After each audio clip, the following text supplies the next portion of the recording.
मु समस्त स्वागत करुच्ची फोम ट्यूटोरियल्स यूट्यूब चैनल को। आज वीडियो आम आलोचना करवा +3 फर्स्ट सेमिस्टर जोटा कि माने तुम कंपलसरी सब्जेक्ट जोटा आर्ट्स साइंस एवं कॉमर्स समस्त तो से AEC Odia AEC ability enhancement course है एईसी ओडिया रो यूनिट 3 ऊपर आम आलोचना करवा। यूनिट दुईटी यूनिट आम ऑलरेडी सरी जाइए। शुद्ध शब्द कौन वर्णा शुद्धि कौन से आलोचना कर सारी आम रूढ़ी पढ़ी सारी वाक्यर प्रकार भेद सरी जाइए। थर्ड यूनिट संपर्क में पूर्व आम आलोचना करथिला एवं तुमको बुझेई जे क्यों भली भाव में आम बृहत अनुच्छेद को संक्षिप्त करवा से तुमको बुझेई आउ विषयगत शीर्षक निर्धारण माने जो अनुच्छेद देथिबो से अनुच्छेद को आधार करके क्यों भली भाव में शीर्षक निर्धारण करवा से तुमको बुझेई दुईटी अनुच्छेद तुमको मुझे आलोचना कर दी। तो आउ गोटे दी जन छुआ कमेंट करथिले जे सर आपण बहुत भल बुझेइथिले किंतु आउ केतोटी उदाहरण दियंतु जहाँ फल कि ए जो अनुच्छेद संक्षिप्तीकरण और शीर्षक निर्धारण आम पूरा पूरी क्लीयर हो आउ केतोटी उदाहरण माध्यम आमको आपन बुझे दियंतु। तो से यही पार्ट मोर आनिबार नथिला कहीं पूर्व यही पार्ट तुमको ऑलरेडी बुझे सारी जे भी से वीडियो देखी ना डिस्क्रिप्शन लिंक तुम जाइए देखि पारिबो। तो से माने कहले जे सर आप ठीक बुझे बाकी आउ केतोटी उदाहरण देले माने आपन आमको जिते अधिक उदाहरण देबे हम ताको सेते अधिक ग्रहण करि पारिबो। एवं तुमको मु सबुआले कहि तुम मो क्लास जदि करिके किछि न बुझिला तारे तुमरो किछि फायदा नाही बोली। तो तुम समस्त बुझिबाको चेष्टा करो एवं समस्त को अनुरोध करबी जे भी मो चैनल को सब्सक्राइब करनो जाइए सब्सक्राइब करना और तुम सांग मैंने जो मैंने कि पढ़ुंट +3 फर्स्ट सेमिस्टर तुम भिडियो निश्चित भाव में शेयर करदेव। तो आम आलोचना करथिला पूर्व तुमको ये सब बुझेई संक्षिप्त कर कौशल और यहाँ तो आउ जड़े पिला माने आउ गोटे इंपोर्टेंट कमेंट जड़े करथिले सार एटा को हमको मन रखा पड़ो कि अरे एटा कौन घोषिबार कि मन रखिबार नहीं केवल यहाँ खाली जस्ट फर्मालिटी देती मैंने तुमको मुझे कहीदे यहाँ को कौन प्रकार घोषिबार ना यहाँ कौन प्रकार मन रखिबार ना कि नहीं तुम जस्ट जानी था अरे तुम जान ना अनुच्छेद को पढ़ा तापर तार भावार्थ जमी नष्ट न हो तुमको जमी बुझेई से दुई तीन पॉइंट को खाली भावी नेब से कौन घुषिबार कौन आवश्यकता नहीं क्वेश्चन तुमको एग्जाम रे एमती कौन क्वेश्चन आसब ना बुझीगला। तो से डाउट थिला तो आउ आम विलंब न करके सीधा आम आलोचना करबा आउ केतोटी अनुच्छेद आज तुम मानक पई आनिछि एवं आज आलोचना करबा एवं तुम यदि क्लियर हो जिवो माने मु कहबा को तुमको चाहूछि जे तुमको मु तो बहुत गुडे अनुच्छेद बुझेई देबी किंतु तुम से अनुच्छेद को बुझ कौन मागिची कौन कही तुम यदि सेटा को बुझीगल तुम यदि माने धरी पकड़ प्रकृति एनसार कौन हम ताहले तुमको जेकोसी अनुच्छेद देले मध्य तुम जानी कहीं कौन अनुच्छेद एग्जाम आम जानू कि आम जाचु जे यही भाव में शीर्षक निर्धारण कर भाव में आम गोटे अनुच्छेद को संक्षिप्त कर जाचु किंतु कौन अनुच्छेद क्वेश्चन आसो से जिन आम बिल्कुल भी जानू तेणु तुम मैंने बुझ तुम मैंने बुझा चेष्टा कर क्यों भाव में अनुच्छेद को संक्षिप्त कर नामकरण क्यों भाव में तुमको दिखाई भी तुमको अलरेडी पूर्व बुझे पुणी आउ के उदाहरण माध्यम तुमको मुझे बुझेदेवी जब बै चान्स पिला माने बैकग्राउंड साउंड हुए ताले टिके एडजस्ट करिवो हला। तो देखो अनुच्छेद 3 में आलोचना करिबा पल्ली ठारू आरंभ करी जिला राज्य देश व्यापक अर्थ रे समस्त आमर जन्मभूमि एई जन्मभूमि आम पई केते बिल वन पहाड़ नद नदी प्रपात निर्झर ह्रद सागर आदि प्राकृतिक दृश्य भरा स्थान सजाई रखी से सबको देखी आम आनंद आत्महरा हो। आम ओडिशा राज्य देवगढ़ देखो ये जो आम जहाँ पढ़ला ये किसी बुझा पड़ूनी ये खाली आम जानिला कौन जानिला आम जे पल्ली ठारू आरंभ कर जिला राज्य देश व्यापक ए समस्त ये सब आम जन्मभूमि केवल से जान कि ये भितर कौन जिन बुझा पड़ूनी कौन जिन बुझा पड़ुची कि ना कौन जिन बुझा पड़ूनी ना तेणु यहाँ आम पूरापूरी काटिदेवा माइन अफ यही तार नामकरण हो पारनी कि संक्षिप्त कला बेले आमको यहाँ लिखा पड़ो ना। नेक्स्ट देखो आम ओडिशा राज्यर देवगढ़ एक क्षुद्र जिला देवगढ़ समस्त जानिछ ओडिशार जो जिला मान मध्य देवगढ़ जिला गोटे अन्यतम देवगढ़ सहर हो जिलार सदर महकुमा जिलार सदर महकुमा देवगढ़ जिला जो भाव में आम जब कहीपर जे जब कलाहांडी जिला कहीदे ताले कलाहांडी जिला कहीदे कौन कलाहांडी कौन निर्दिष्ट जगह अच्छी कि ना से जिला को आम कलाहांडी बोली कहीदे और तार सदर महकुमा को आम भवानीपाटना बोली कहीदे से भाव में देवगढ़ सहर हो जिलार सदर महकुमा तार हेड ऑफिस बोली आम कहीपर यही सहर प्राय 1 किलोमीटर दूर रही प्रधानपाट पर्वत तो ही झरी आसुवा झरणार सृष्टि होती अति उच्च प्रधानपाट जलप्रपात प्रपातर उत्पत्ति विषय में लोक प्रचलित एक सुंदर कहानी रही। तो आम यू कौन बुझला ये बुझला जी हाँ आम ओडिशा गोटे सुंदर स्थान रही कौन रही देवगढ़ जिला और से गोटे प्रधानपाट पर्वत रही से पर्वतर पाददेश गोटे कौन गोटे गोटे कौन गोटे झरणा झरी आसी आम ये बुझी हजार हजार वर्ष पर बामंडारे गंगवंशी राजागण राजत्व कले प्रधानपाटर उत्पत्ति और तार महिमा प्रचार जड़े ऋषि यही वंशर जैनिक राजा को डाकी नहीं झरणा को देखाइले से ही प्रपातर जल को रज्जु रूपे रखी ସେହି ପ୍ରପାତର ଜଳକୁ ରଜ୍ଜୁ ରୂପେ ରଖି ଉପରକୁ ଉଠି ଅଦୃଶ୍ୟ ହୋଇଗଲେ। ଏହା ଦେଖି ରାଜା ଭୀତଚକିତ ହେଲେ। ସେହି ସ୍ମୃତିକୁ ସେ ସ୍ମରଣ ରଖିବା ପାଇଁ ପ୍ରପାତ ଗୁମ୍ଫାରେ ଋଷିଙ୍କର ପ୍ରସ୍ତାବ ସ୍ଥାପନ କଲେ। ହେଲା, ପ୍ରଧାନ ପାଟ ପ୍ରପାତ ଦୁଇଟି ଶାଖାରେ ବିଭକ୍ତ। ପ୍ରଧାନ ଶାଖାଟି ହେଉଛି ଦେବଦତ୍ତ ଉତ୍ତର ଅବସ୍ଥିତ ଏବଂ ଅନ୍ୟ ଶାଖାଟି ଦେବଗଡ଼। ବାମନର ପ୍ରଖ୍ୟାତ ରାଜା ସଦାନନ୍ଦ ତ୍ରିବର୍ଣ୍ଣଦେବ କୋରଡ଼ ପାଟ ଜଳପ୍ରପାତରୁ ବିଦ୍ୟୁତ ଶକ୍ତି। ହଁ, ତ ସେଇ ଯେଉଁ ଜଳପ୍ରପାତ ସେଟା ଦୁଇ ଭାଗରେ ବିଭକ୍ତ କରାଯାଇଛି। ପ୍ରଧାନ ପାଟ ଜଳପ୍ରପାତକୁ ଦୁଇଟି ଶାଖା ଅଛି। ହେଲା, ଦୁଇଟି ଅନ୍ୟାନ୍ୟ ଶାଖା ରହିଛି। ଏଇଟା ଯେଉଁ ଆମେ ଆଲୋଚନା କଲା। ପ୍ରଧାନ ପାଟ ପ୍ରପାତର ଜଳ ପର୍ବତର ପାଦଦେଶରେ ଅବସ୍ଥିତ ଗୋଟିଏ କୁଣ୍ଡରେ ଝରଝର ଶବ୍ଦରେ ପତିତ ହୋଇ ତଳକୁ ବହି ଚାଲିଛି ଏବଂ ପ୍ରାପ୍ତରୁ ଛିଞ୍ଚି ହୋଇ ପଡ଼ୁଥିବା ଜଳରେ ସୂର୍ଯ୍ୟକିରଣ ସହିତ ଶତ ଇନ୍ଦ୍ରଧନୁ ସୃଷ୍ଟି। ପ୍ରଧାନ ପାଟ ଜଳକୁ ରାଜା ବସୁଦେବ ପାଇପ୍ ସାହାଯ୍ୟରେ ରାଜଧାନୀକୁ ଯୋଗାଇ ଦେଇଥିଲେ। ସେହି ଜଳରେ ଲୋକମାନେ ସ୍ନାନ ରନ୍ଧନ କାର୍ଯ୍ୟ କରୁଥିଲେ। ତ ଏଇଥିରୁ ପିଲାମାନେ ତୁମେ କ'ଣ ବୁଝିଲ? ଏଇଥିରେ ଗୋଟେ କ'ଣ କମନ୍ ଅଛି? ଏଇଥିରେ ଗୋଟେ କମନ୍ କ'ଣ ଅଛି? ଏଇଥିରେ ଦେଖ, ପ୍ରଥମେ ଯାହା ଆମେ ଆଲୋଚନା କଲେ ଏଇଥିରେ କିଛି ନାହିଁ, ଏଇଥିରେ କିଛି ନାହିଁ, କିନ୍ତୁ ଏଇଥିରେ କ'ଣ ରହିଛି ଯେ ସବୁଥିରେ ଯାହା ଗୋଟେ କମନ୍ ଜିନିଷ ରହିଛି ଆମର କ'ଣ, ଯେ ଆମର ହେଉଛି ଜଳପ୍ରପାତ। ଏଇଥିରେ ଆମେ ଆଲୋଚନା କଲା କ'ଣ, ପ୍ରଧାନ ପାଟ ଜଳପ୍ରପାତ ଏଇଥିରେ ପଡ଼ିଲା। ତାପରେ ପ୍ରଧାନ ପାଟର ଜଳପ୍ରପାତର କ'ଣ, ପ୍ରଧାନ ପାଟ ଜଳପ୍ରପାତର ଗାରିମା ବର୍ଣ୍ଣନା କରାଯାଇଛି। ସେ କେଉଁଠୁ ଉତ୍ପତ୍ତି ହେଇଥିଲା, କେଉଁ ଭଳି ଭାବରେ ତାର ନାମକରଣ ହେଇଛି, କେଉଁ ଭଳି ଭାବରେ ସେଟା କେତୋଟି ଶାଖାରେ ବିଭକ୍ତ ହେଇଛି, ଅନ୍ୟ ଶାଖାରେ ଦେବଗଡ଼ରେ ତାର ଯେଉଁ ଦୁଇଟି ଶାଖାରେ ବିଭକ୍ତ କରାଯାଇଛି। ବୁଝିହେଲା ତ? ପ୍ରଧାନ ପାଟ ଜଳପ୍ରପାତର ପାଦଦେଶରେ କ'ଣ, ତ ଏଇଥିରୁ ଆମେ ଜାଣିଲା ଯେ ଏଇ ଯେଉଁ ଅନୁଚ୍ଛେଦ ପଡ଼ିଲା ସେଥିରେ ଆମର କମନ୍ ନା বা ପ୍ରାୟତଃ ଜାଗାରେ ତାହାକୁ ହିଁ ଆଧାର କରିକି ପିଲାମାନେ ଯେଉଁ ବିଷୟ ଥାଏ, ନିର୍ଦ୍ଦିଷ୍ଟ ବିଷୟ ତୁମକୁ ମୁଁ ପୂର୍ବରୁ ବି ବୁଝାଇଥିଲି ଯେ କେଉଁ ବିଷୟକୁ କେଉଁ ଶବ୍ଦ ବେଶୀ ପ୍ରୟୋଗ ହେଉଛି ସେଇଟା ଦେଖିବ। କେତୋଟି ଜାଗାରେ ତୁମେ କେବଳ ଶବ୍ଦକୁ ହିଁ ଦେଖିକି ତୁମେ ତାର ନାମକରଣ ଜାଣିଯିବ। ବୁଝିହେଲା ତ? କେବଳ ତୁମେ ତାର ଶବ୍ଦକୁ ହିଁ ଦେଖିକି ନାମକରଣ ଜାଣିଯିବ। ତ ଏଇଥିରେ କ'ଣ ବର୍ଣ୍ଣନା କରାଯାଇଛି, ଯେ ଏଇଥିରେ ବର୍ଣ୍ଣନା କରାଯାଇଛି ଯେ ମୁଁ ଯଦି ତୁମକୁ ସଂକ୍ଷିପ୍ତ ହିସାବରେ କହିବି ତାହେଲେ କ'ଣ, ଯେ ଆମ ଓଡ଼ିଶାରେ ଗୋଟେ ଦେବଗଡ଼ ଜିଲ୍ଲା ଅଛି ଏବଂ ସେଇଥିରେ ଗୋଟେ ଜଳପ୍ରପାତ ଅଛି ଯାହାର ନାମ ପ୍ରଧାନ ପାଟ ଜଳପ୍ରପାତ। ଏବଂ ପ୍ରଧାନ ପାଟ ଜଳପ୍ରପାତ କେଉଁଭଳି ଭାବରେ ଉତ୍ପତ୍ତି ହେଇଛି, କେଉଁ ରାଜାଙ୍କ ସମୟରେ ହେଇଛି, ସେଇଟା କେତେ ଭାଗରେ ବିଭକ୍ତ, କେଉଁଭଳି ଭାବରେ ସେଥିରୁ ପାଣି ପ୍ରବାହିତ ହୁଏ, ସେଇଟା ହିଁ ଏଇଥିରେ ବର୍ଣ୍ଣନା କରାଯାଇଛି। ତ ଏଇ ଅନୁଚ୍ଛେଦ 3କୁ ତୁମେ ଏତିକି ପଢ଼ି ଦେଇ ସାରିଲା ପରେ ତୁମେ ଜାଣିଗଲ ଯେ ଶୀର୍ଷକ ପ୍ରଧାନ ପାଟ ଜଳପ୍ରପାତକୁ ନେଇକି ହିଁ ଶୀର୍ଷକ ହେବ। ତ ପ୍ରଧାନ ପାଟ ହିଁ ରହିବ, ବିନା ପ୍ରଧାନ ପାଟରେ ଶୀର୍ଷକ ନିର୍ଦ୍ଧାରଣ ହୋଇପାରିବ ନାହିଁ। ତୁମକୁ ମୁଁ ପୂର୍ବରୁ ହିଁ ବୁଝେଇ ସାରିଛି କେତୋଟି ଜିନିଷ ଏମିତି ଥାଏ ଯାହାକି ଗୋଟିଏ ଶବ୍ଦକୁ ନେଇକି ତୁମେ ଜାଣିଯିବ ତାର ନାମକରଣ କ'ଣ ହେବ। ତ ବର୍ତ୍ତମାନ ଯେଉଁ ଆମେ ଅନୁଚ୍ଛେଦଟା ପଢ଼ିଲା କ'ଣ, ଯେ ତାର ପ୍ରଧାନ ପାଟକୁ ନେଇକି କେମିତି ସୁନ୍ଦର ଲାଗିବ ସେମିତି ଭାବରେ ଆମେ ଶୀର୍ଷକ ନିର୍ଦ୍ଧାରଣ ଆମେ କରିପାରିବା। ବୁଝିହେଲା? ତାପରେ ତଳେ କ'ଣ ଦେଖି ଦେଖ, প্রধান পাট পাদদেশে বসন্ত নিবাস ললিত নিবাস নামক দুইটি রমণীয় শৈল বিন্যাস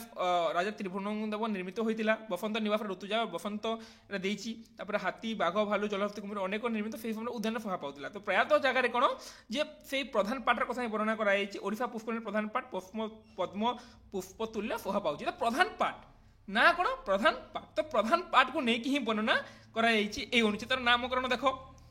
যে সেটা টোটাল 240টি দিয়েছি এবং আমি অফিটারে লিখিবা না মানে 3 ভাগর গোটে ভাগ মানে অফিটারে মানে পাখাপাখি তোমাকে কইলে আনুমানিক ভাবে পূর্বরু বুঝাই দিয়েছি। যে বিষয় ভিডিও দেখি তো বুঝিথিব আউথরে কইবার আবশ্যকতা নাই। তো তার নামকরণ কোণ হয়েছে দেখ, তার নামকরণ প্রথমে হয়ে গেল কোণ তার শীর্ষক নির্ধারণ দেবগড় রমণীয় জলপ্রপাত প্রধান পাট। তোমাকে মু কইলি না এই যে প্রধান পাটর ভিন্ন কলর করে দিয়ে এই যে প্রধান পাট যে হল এই যে প্রধান পাটকু নেইকি হি নামকরণ ହେବ। ବିନା ପ୍ରଧାନ ପାଟରେ ନାମକରଣ ହୋଇପାରିବ ନାହିଁ, କାହିଁକି ନା ଆମର ବିଷୟବସ୍ତୁ ହିଁ ସେମିତି ଦେଇଛି ବା ଆମର ଅନୁଚ୍ଛେଦଟି ସେମିତି ଦେଇଛି। ତ ଏଥିରେ ଆହୁରି ବି ନା ହେଇପାରେ। କେବଳ ଦେବଗଡ଼ର ରମଣୀୟ ଜଳପ୍ରପାତ ପ୍ରଧାନ ପାଟ ଦେଇଛି, ଆଉ ଦେଇପାରେ କେବଳ ଲେଖିପାରିବ ଯେ କେବଳ ଏତିକି ମଧ୍ୟ ଦେଇପାରିବ ଦେବଗଡ଼ ଲେଖିକି କେବଳ ଏତିକି ଲେଖିପାରିବ ଯେ ରମଣୀୟ ଜଳପ୍ରପାତ ପ୍ରଧାନ ପାଟ। ଗୋଟେ ଲେଖିବ ଦେବଗଡ଼ ରମଣୀୟ ଜଳପ୍ରପାତ ପ୍ରଧାନ ପାଟ, ଆଉ ଗୋଟେ ଲେଖିପାରିବ ରମଣୀୟ ଜଳପ୍ରପାତ ପ୍ରଧାନ ପାଟ। লিখিপারিব না? দেখো কেবল এতিকি হি গোটে হব রমণীয় জলপ্রপাত প্রধান পাট বি গোটে হব। তারপরে আউ কোণ হব, আউ হব কোণ যে দেবগড়র সৌন্দর্য। তুমি লিখিপারিব দেবগড়র সৌন্দর্য কোণ সৌন্দর্য মানে সেই যে দেবগড়র সৌন্দর্য কোণ প্রধান পাট জলপ্রপাত। তুমি লিখিদেব তলে প্রধান পাট জলপ্রপাত হল কোণ দেবগড়র সৌন্দর্য প্রধান পাট জলপ্রপাত সেমিতি হব। তারপরে আহুরি বি হব, আউ কোণ হব যে সৌন্দর্যর কোণ সৌন্দর্যর গ্রন্থাঘর হয়ে পারিব না? সৌন্দর্যর গ্রন্থাঘর প্রধান পাট জলপ্রপাত। বুঝিপারিল তো? তারপরে পুনি আউ কোণ হব, আউ তুমি লিখিপার নর্মাল তুমি যদি সাদা লিখিব লিখিপার দেখ যে প্রধান পাট জলপ্রপাত হল প্রধান পাট জলপ্রপাত এমিতি বিন্দু দিয়ে এমিতি দুইটা বিন্দু দিয়ে তুমি লিখিপার সাইড্রে দেবগড় লিখিপার দেবগড় হল। তো আমি তুমি দেখ তোমাকে প্রথমে কোণ দিয়েছি কোণ কহবাকে চাইছি এইটিরে কোণ যে এই যে অনুচ্ছেদ 3 কোণ যে প্রধান প্রধান পার্ট কোণ যে প্রধান মানে প্রধান পার্ট जो जलप्रपातर कथा वर्णना कराई तो तुम ताकू नहीं नामकरण दब जमीक तुमको गोटे नामकरण दी तुमको बहुत गुटे नामकरण कहीदेली से भाव में तुम भिन्न भिन्न अनुचित भिन्न भिन्न कौन देती विषय कौन देती कौ विषय को लेकिन ये जहाँ जहाँ जहाँ जहाँ भी कहगला ये अनुचित कौन जे प्रधान पार्ट को लेकिन ही कहगला प्रधान पार्ट बिना कौन तार किसी मूल्य रही कि ना ना कहीं पूरापूरी वर्णना देला प्रधान पार्ट यही जिलार अवस्थित यही राजा समय तार ना ये पानी निर्गत होती है सबुति से प्रधान पार्ट ही लगे तेणु तुम ये बुझीगला प्रधान पार्ट को लेकिन नामकरण हम नहीं तुम देखो कौन कही এবং তারপরে তুমি নামকরণ দেইদেব বুঝি হলা যদি কিছু বি ডাউট থাই পিলা নিশ্চিত ভাবে কমেন্ট করে পচারিব কিছু ভয় করিবার নাই কাহিনা কালি মতে জনে ইনস্টাগ্রাম রে কমেন্ট করে দিলে কোন বহরমপুর ইউনিভার্সিটি রে কোন তার কলেজ গুটে তার নাটা মনে পড়ুনি হলা তো সেমানে কইলে মেসেজ করলে প্রথমে তারপরে তাঙ্কর মু রিপ্লাই দেলি যাহা মতে क्वेश्चन পচারিতে তারপরে কহিলে কি সেমানে স্যার মু আপনকু মেসেজ করা পে ডরুଥିଲି আরে মু কোন বাগর না ভালো মতে মেসেজ করা পে ডরিবার কোন अछि मु कहे माने बाय चांस यदि अधिक मेसेज होती है तुम रिप्लाई देवा लेट हो कि निश्चित भाव में रिप्लाई मिले तुम जहाँ डाउट रही है इंस्टाग्राम मेसेज करो टेलीग्राम ग्रुप में मेसेज करो तुम मैंने क्लियर हो तुम मन में कौन द्वंद्व रखनी कौन डाउट रखनी तुम मैंने वीडियो देखी सारा तुम सब विषय तुमको जहाँ पढ़ाऊँ सब क्लियर होता दरकार बुझीगल तो से भाव में संक्षिप्त कर जो जो आवश्यक फेटा लिखिपर है संक्षिप्त तो समस्त जान पूर्व तुमको बुझे दी आउ नेक्स्ट अनुच्छेद यहाँ लिखनी जो दरकार देख लिखिपर यहाँ न लिखले भी चलो आम ओडिशा राज्य देवगढ़ एक क्षुद्र जिला लिखिपर है यही सहर प्राय 1 किलोमीटर दूर रही प्रधान पार्ट जलप्रपात लिखिपर है एमती भाव में केतोटी इंपोर्टेंट पॉइंट गुड़ी तुम नोट करके लिखी पार फेटा तुम अलरेडी जान विशेष प्रोब्लेम हो छुआ मान कौन जे शीर्षक निर्धारण में कहीं प्रायतः पिला माने यहाँ पढ़ु ना ना प्रायतः पिला आसु नमती किसी मैंने सागे सागे सिलेबस चेंज होती प्रायतः पिला मन से द्वंद्व रही तेणु तुम्हें द्वंद्व रखनी तुम्हें सब डाउट तुम क्लीयर हे नेक्स्ट देख नेक्स्ट जो आम देखा आउ गोटे देखा देख ओडिया साहित्य आधुनिक काव्य और कवितार उद्भव 19 शताब्दीर शेष 30 वर्ष मध्य होता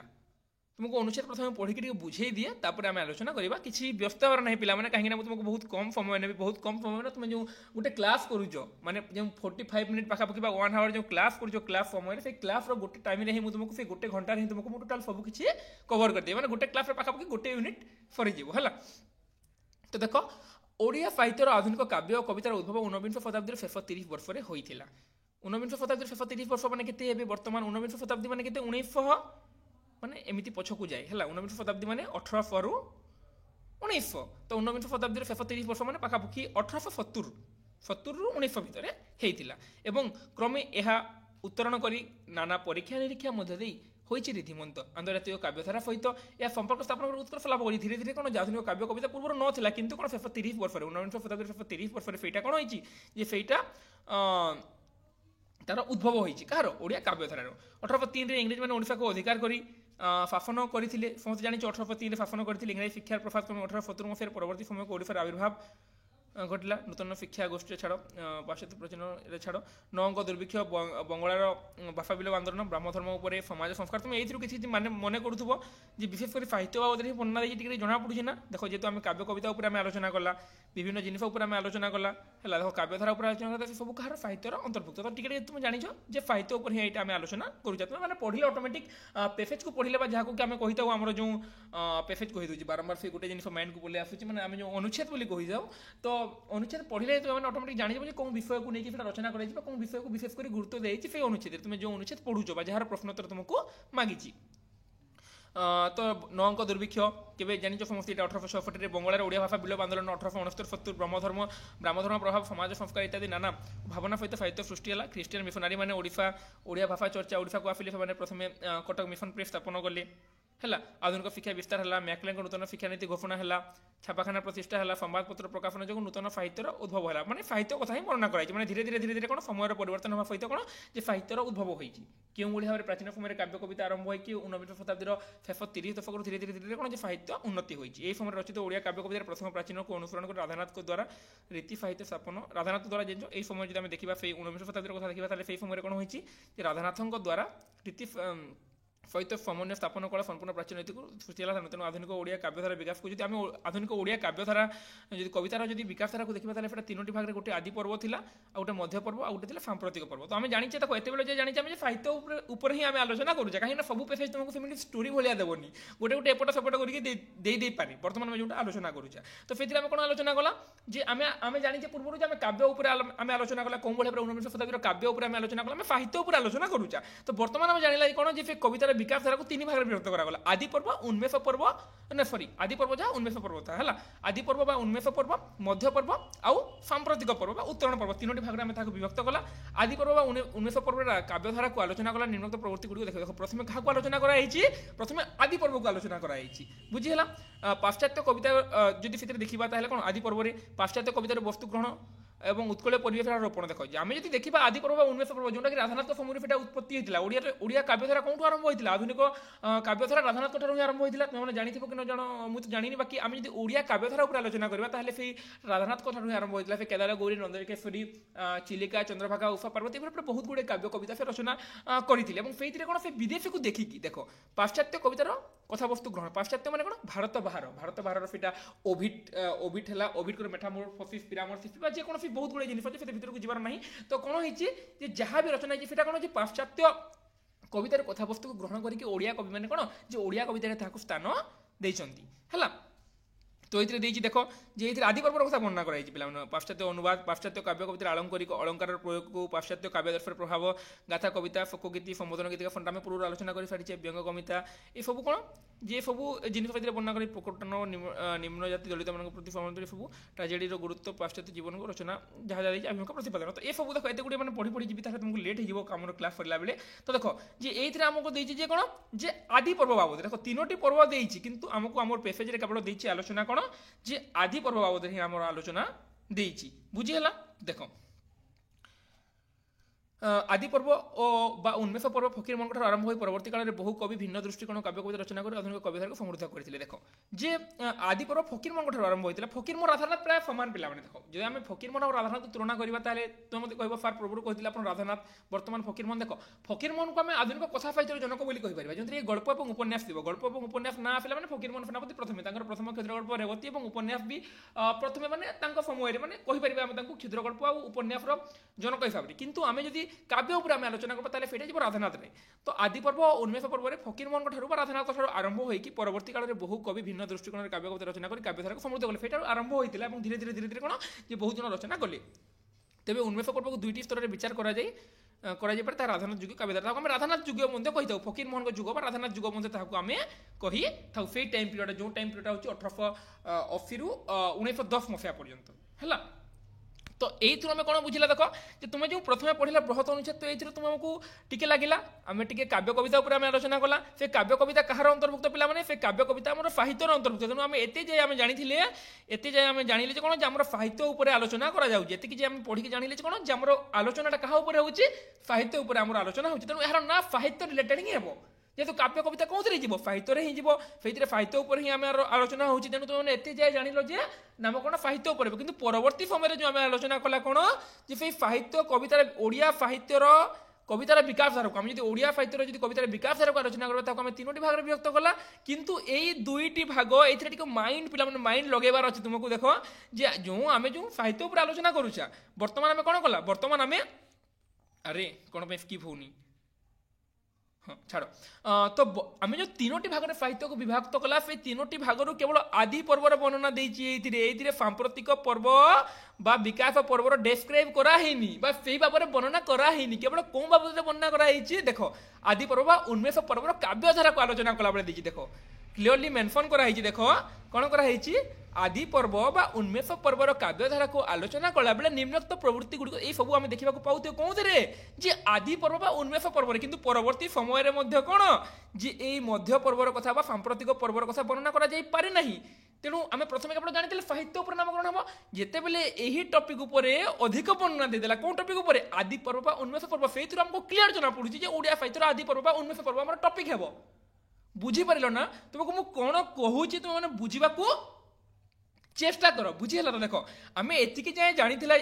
पूर्वर जाए आलोचना तुमको बारंबार ये कहूँ तुम माइंड सेटअप कर केमी भाव में शीर्षक निर्धारण करा जाए है तो एति जे आम मैंने पढ़ी कौन जानी आमर जो शीर्षक साहित्य रिलेटेड हे साहित्य को लेकिन हे कौन हम आम जानू कि निश्चित भाव में साहित्य रहित्य बिना सेटा हो पारनि आम जानी पाखापाखि साहित्य रहा काव्य कविता आलोचना कर काव्य कविता ना साहित्य से किंतु तापर आम जो आलोचना कला तीनोटी कैटेगोरी रहीगला एतिक जाए कन्फ्यूज था नामकरण कौन हम किंतु आम आलोचना कला केवल आदि पर्व बा उन्मेष पर्वर वर्णना देइछि बाकी दुई पर्वर वर्णना देई नाही तेणु नामकरण हबो कोन जे आदि पर्व को नेकी नामकरण हबो आदि पर्व को नेकी नामकरण हबो ना एतिक तुम माने क्लियर हे गला नामकरण कोन हबो देखो एतिरे देइछि आधुनिक साहित्यर उन्मेष पर्व आम नामकरण बुझेगा जेहेतु केवल उन्मेष पर्व बाबद वर्णना कराई तीनोटी भाग डिवाइड कराई किंतु फिर दुईटी भाग डिवाइडर वर्णना नहीं केवल उन्मेष पर्व वर्णना रही तेणु तुम ये ना दे पार आधुनिक साहित्यर उन्मेष पर्व बाद दे पार तुम आधुनिक साहित्यर आदि पर्व मत दे पार उन्मेष जगह काटिकी सामान जिनिस ना आदि मत लगे पार ना तुम कहीपर आधुनिक काव्यर आद्य प्रवर्तक राधानाथ तुम ये दे पार देखो राधानाथ जुग काव्यधारा बोली आम आलोचना कर तेणु तुम ये दे पार कौन जे आधुनिक कौन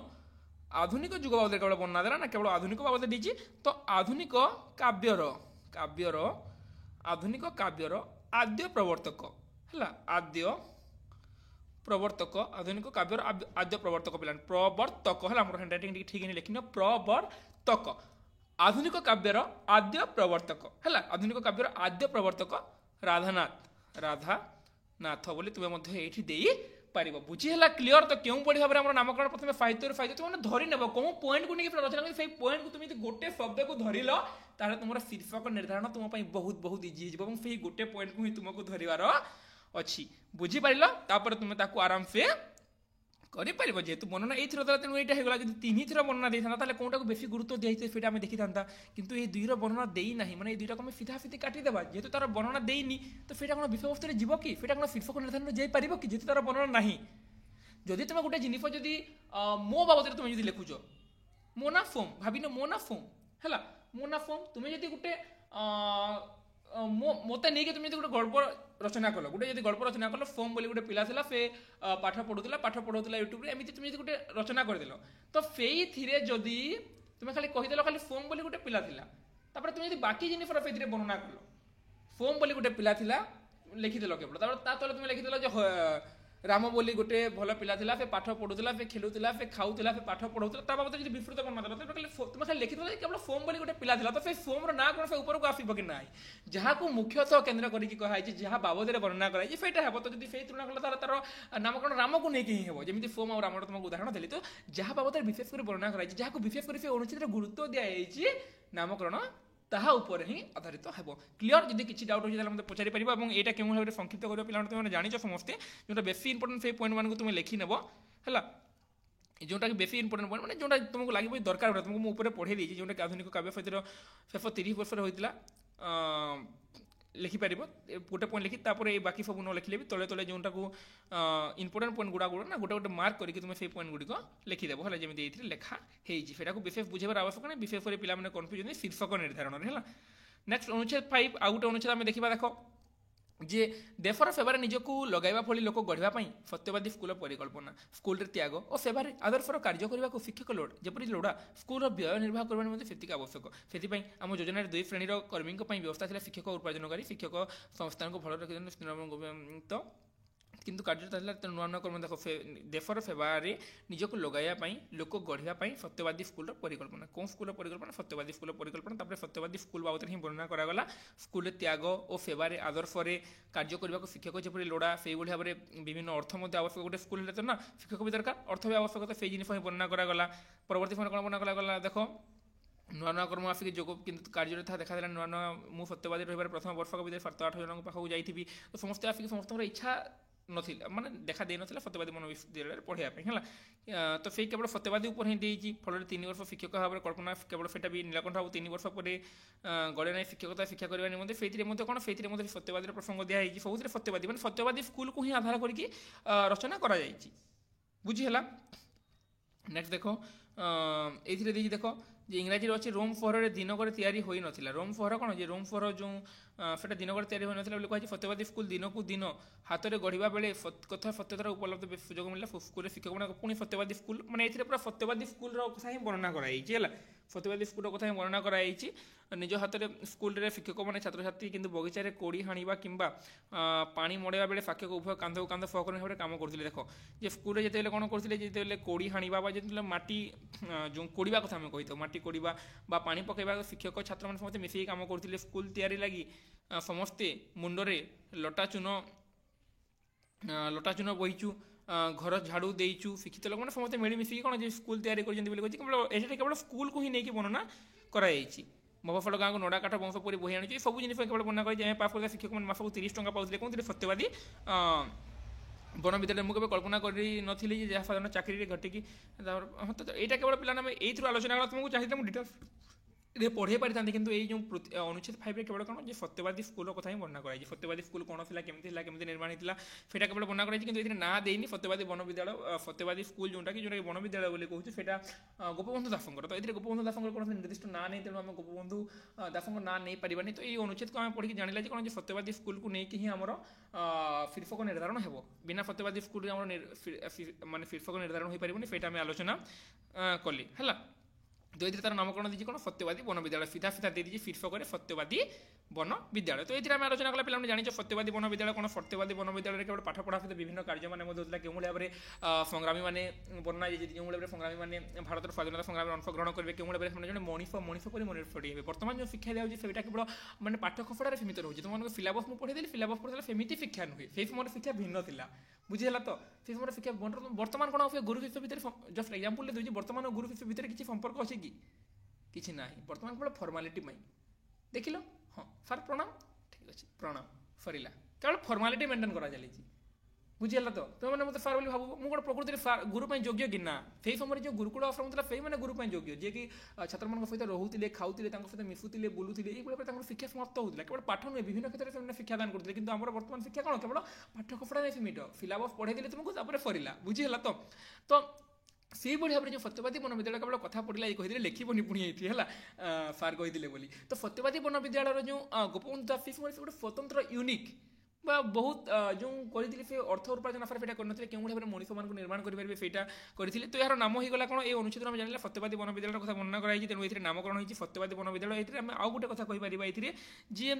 सत्यवादी वन विद्यालय गोपबंधु दास तो लिखिपारे जेहतु गोपबंधु दास ना ये ना जेहतु ना ना तो आम गोटे नुआ शब्द को आने संयोग कर बुझीगला तुम आउ गोटे जिन लिखिपार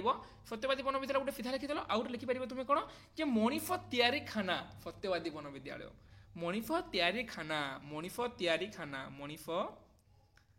तैयारी है मणिफ तैयारी देख लिखि नियो मणिफ तैयारी है मणिफ तैयारी कारखाना है मणिफ तैयारी कारखाना लिखि नेब मणिफ तैयारी कारखाना सत्यवादी वन विद्यालय से मणिफ पूरा तैयारी होता बुझीगला तो मनीष पूरा निर्मित पूरा मनीष चरित्र उत्तम रूपायन होता कौन से तेणु तार नाम मणिफ तैयारी कारखाना सत्यवादी वन विद्यालय मतलब तुम लिखि पार कितु ये आम जान सत्यवादी वन विद्यालय तेणु शीर्षक सत्यवादी वन विद्यालय ना ही रहा छड़ा तुम जहाँ देपार तुम किसी न जान केवल सत्यवादी वन विद्यालय रखिदेव कि तुम आइडिया लगे कौन देला नेक्स्ट आगे जी यहाँ संक्षिप्त करके लिखिदेव पे बहुत इजी आराम से तुम समस्त जान संक्षिप्तकरण समस्त जान है जो तुमको पूर्व बुझे जोटा कि तुम लिखिपार विशेषकर प्रोब्लेम हो छुआ मान शीर्षक निर्धारण है तापर तुम रही आउ गोटे देखा अनुच्छेद नंबर 6 देखा कौन देती खबर मिली सारी जे बड़लाट वर्षे शेष पूर्व ओडिशा आसवे से बंगाल प्रादेशिक सरकार तत्परता बढ़ी जाता ओडिशार जिला प्रशासन गुड़िक सजाग होता अमला महल में हईचई तरंगहीन ओडिया माटी सृष्टि होता गोटे नुआ जागृत केवल आम केवल गोटे जानी जे बड़लाट ओडिशा आसवे एतिकी पढ़ी केवल जाना कौन बड़लाट ओडिशा आसवे नेक्स्ट कौन जाना मधुसूदन गोड़ कितु एटी पढ़ु ना से जानी सरकार को आशीर्वाद बिना उत्कल परिचय पर लगा एक प्रकार असंभव मधुसूदन पिला समस्त जान मधुसूदन राव कथा कहनी ये मधुसूदन दास कथा कही जो मधुसूदन दास की आम जो ओडिशा प्रदेश गठन होता है प्रदेश गठन होता 1936 मसीहा एप्रिल 1 ये जो स्वतंत्र उत्कल प्रदेश गठन होता है उत्कल प्रदेश गठन में मधुसूदन दासंकर स्वतंत्र भूमिका था जो ही उत्कल प्रदेश गठन सफल हो पारा से 1934 में मृत्युवरण करदे मधुसूदन दास 1934 में किंतु से माने बहुत प्रयास करते माने बहुत काम करदे जहाँफल ओडिशा गोटे स्वतंत्र प्रदेश मान्यता लाभ करते से मधुसूदन का ना ओडिशा स्वर्णाक्षर बर्तमान मत लिपिबद्ध होगी रही जी मधुसूदन न था ओडिशा स्वतंत्र उत्कल प्रदेश हाँपाई आउ केते वर्ष लगी था कि होता कि नहीं सन्देह केवल मधुसूदन जो ही ओडिशा गोटे स्वतंत्र प्रदेश गठन संभव हो पारी तो देख मधुसूदन गौड़ कि पढ़ुला से जानी सरकार को आशीर्वाद बिना से जानी मधुसूदन जानी से समय सरकार को असुविधा बिना कौन जे कौन जो उत्कल परिचय मैंने स्वतंत्र परिचय सृष्टि कर उत्कल प्रदेश गठन हुआ जो बाकी एरिया मानक नहीं थे भारत शासन मुख्य कौशाली को बुझीगले तेना असुविधा नहीं से पलि से पाई सारी बड़लाट जो ओडिशा क्या उद्यम जो जे केवल मधुसूदन उद्यम जो ही बड़लाट ओडिशा आसुले से बड़लाट को आगे दाबी करवा मुख्य लक्ष्य मैंने कि उत्कल प्रदेश गठन हो पार अक्टोबर ଡେଇଁ ନଭେମ୍ବର ଆସି ଯାଇଥିଲା। ଓଡ଼ିଶା କଳକାରଖାନା ମାନଙ୍କରେ ଜୋରସୋରରେ କାମ ଲଗାଇ ଦେଇଥିଲେ ମଧୁସୂଦନ। ତାର କଫିରେ ଅନ୍ଦ୍ରଜାଳିକ ଭେଟି ସେ ମୁଗ୍ଧ କରିଦିଏ ପ୍ରତ୍ନତତ୍ତ୍ୱ ବିଳାସୀ ଭାଇଫରା କରିଜନଙ୍କ ଆଖି ଦୁଇଟିକୁ। ମଧୁସୂଦନ ଦେଖ, ଏଇଥିରେ ଆମେ ଯେଉଁ ଆଲୋଚନା କରୁଛେ ଯେ ଉଦ୍ୟମ ଯୋଗୁଁ କାହା ଯୋଗୁଁ ମଧୁସୂଦନଙ୍କ ଉଦ୍ୟମ ଯୋଗୁଁ ବଲ୍ଲାଡ଼ ଓଡ଼ିଶା ଆସିଥିଲେ। ମଧୁସୂଦନ ଅପ୍ରାଣ ଚେଷ୍ଟା କରିଥିଲେ କେଉଁଭଳି ଭାବରେ ଆମେ ଯେଉଁ ଆଲୋଚନା କରିଛେ ଯାହା ଏତିକି ଦେଇଛି ଯେ ମଧୁସୂଦନ ଅପ୍ରାଣ ଚେଷ୍ଟା କରିଥିଲେ ଯେ ବଲ୍ଲାଡ଼କୁ ଓଡ଼ିଶା ଆଣିବା ପାଇଁ, କାହିଁକିନା ସେଇ ସମୟରେ ବଲ୍ଲାଡ଼ ଥିଲେ କ'ଣ ଭାରତର ମୁଖ୍ୟ, ଏବଂ ସେ ଯଦି ଓଡ଼ିଶା ଆସିବେ ତାହେଲେ ସେ ଓଡ଼ିଶା ଯେତେବେଳେ ଆସିବେ ତାହେଲେ ତାଙ୍କୁ ମାନେ ଖୁସି କରିବା ପାଇଁ ସମସ୍ତ ପ୍ରକାର ଚେଷ୍ଟା କରାଯାଇଥିଲା, ଯାହାଫଳରେ କି ଖୁସି କରିକି ଆମେ ଯେମିତିକି ଗୋଟେ ଆସିଗଲେ, ଯେମିତିକି ବର୍ତ୍ତମାନ ଯେମିତି ହେଉଛି ଯେ ଗୋଟେ ଜାଗାରେ କୌଣସି ଜିନିଷ ହେବାର ଅଛି, କୌଣସି ମିଟିଂରେ ଆମେ ମୁଖ୍ୟମନ୍ତ୍ରୀକୁ ବା ଆଉ କୌଣସି ମନ୍ତ୍ରୀଙ୍କୁ ଆମେ ଇନଭାଇଟ୍ କରିଦେଲା ବା ତାଙ୍କୁ ଡାକିଦେଲା, ତ ତାଙ୍କୁ ପ୍ରଥମେ କ'ଣ କରିଥାଉ ଯେ ସମ୍ବର୍ଦ୍ଧିତ କରିଥାଉ, ବିଭିନ୍ନ ପୁଷ୍ପ ମାଳ ଦେଇକି ସମ୍ବର୍ଦ୍ଧିତ କରିଥାଉ, ପୁଷ୍ପଗୁଚ୍ଛ ପ୍ରଦାନ କରାଯାଇଥାଏ ତାଙ୍କୁ। ତ ତାଙ୍କୁ ପ୍ରଥମେ ଖୁସି କରିଥାଉ ଯେ ନିଅ ଆମେ ତୁମ ପାଇଁ ପୁଷ୍ପଗୁଚ୍ଛ ଆଣିଛୁ। ତ ସେଇ ସମୟରେ କ'ଣ ହୋଇଥିଲା, ଯେତେବେଳେ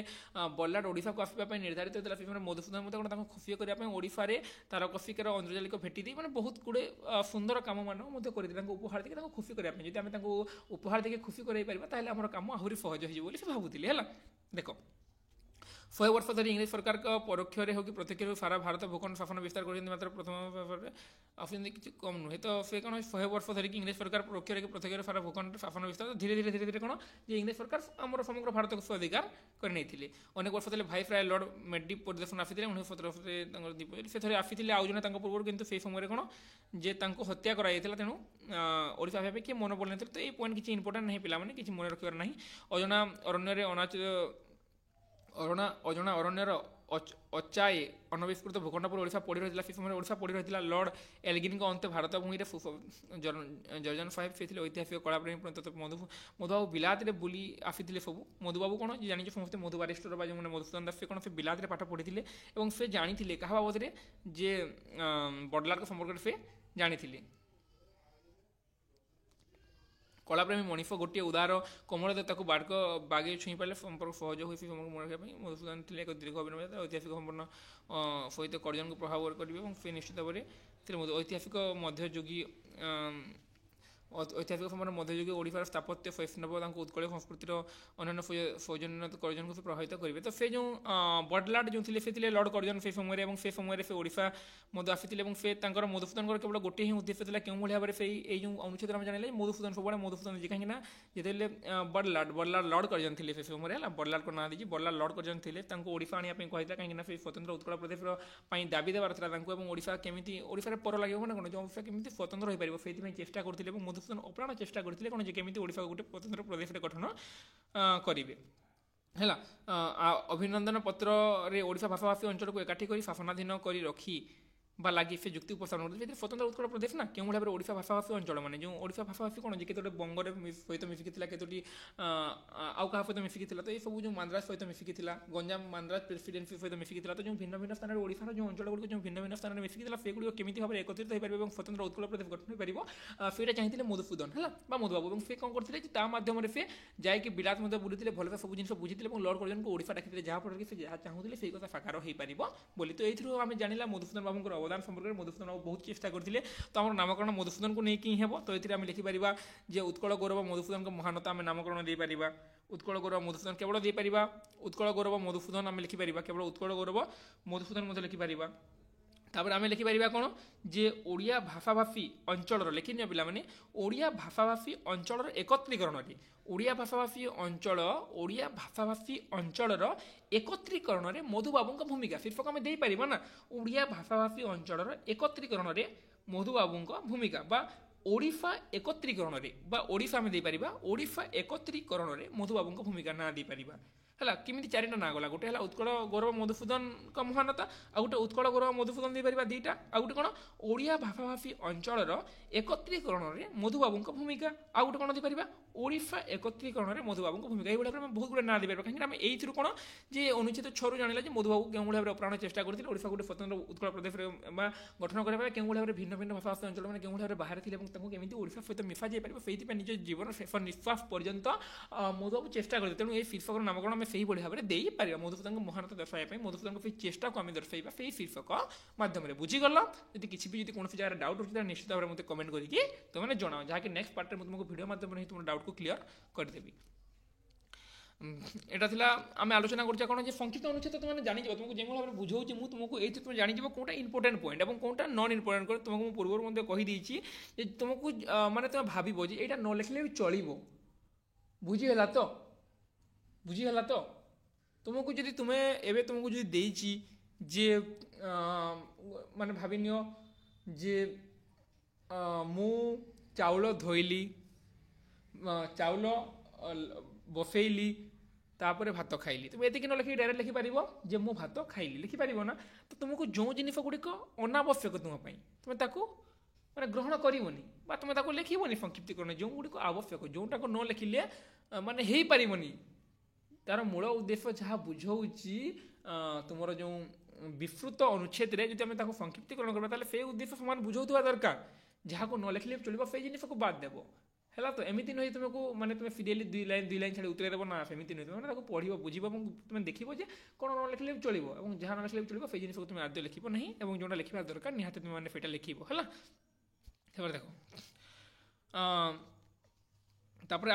ତାପରେ ଆଉ ଟିକେ ଦେଖିବା। ଦେଖ ଆମେ যে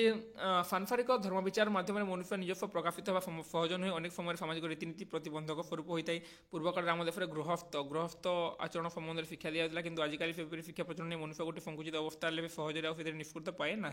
যে মানসিক প্রবৃত্তি টিকে উচ্চ দিকে সে কৌশি কারণ অবস্থা এইপরি ভাবে সুধা আত্মশক্তির প্রত্যেক গৃহস্থ নিজের পারিবারিক পরিস্থিতি মধ্যে অনুকূল অবস্থাকে লক্ষ্য করা হয়েছে এবং বিকাশ জন্ম সেইপরি ভাবে ধারাবাহিক কর্মপন্থার আশ্রয় মনুষ্যর শ্রেষ্ঠ নিদর্শন দেয়। সেইভাবে বিস্ময়কর মুহূর্ত টিকে স্পিড পড়ে দিচ্ছে, পিলা বহুত লেট হয়ে বলি। হল?